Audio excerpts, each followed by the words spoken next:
একদিন গাছের ডালে দুটি পাখি বসা ছিল। পাশ দিয়ে হেঁটে যাচ্ছিলেন একজন বুজুর্গ টাইপের লোক, মানে সাদা পাঞ্জাবি পরা। তো পাশে থাকা পাখিটি বলতেছিল যে চলো আমরা উড়ে যাই, কারণ একজন লোক আসতেছে, সে হয়তো বা আমাদেরকে শিকার করবে। তখন অপর পাখিটি তাকে উত্তর দিল, আরে না, সে আমাদেরকে শিকার করবে না, কারণ তার পোশাকে শিকারের কোনো ভাব নেই। তো অতঃপর সে হুজুর সামনে এসে একটি পাখিকে মেরে ফেললো, শিকার করে ফেললো। তারপর সেই পাখিটি রাজ দরবারে গিয়ে রাজার কাছে বিচার দিল যে হে বাদশাহ, অমুক ব্যক্তি আমার সঙ্গিনীকে হত্যা করেছে, আমি এটার বিচার চাই।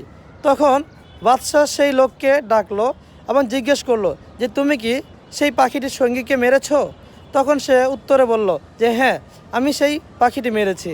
তখন পাখিটি অভিযোগ করলো যে হে বাদশাহ, সে শিকারী, তাতে আমার কোনো সমস্যা নেই, তবে সে কেন শিকারের পোশাক পরে আসলো না?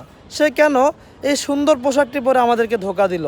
তো এই গল্পটি মূলত পাখির জন্য নয়, বরং আমাদের জন্যই উদ্দেশ্য ছিল।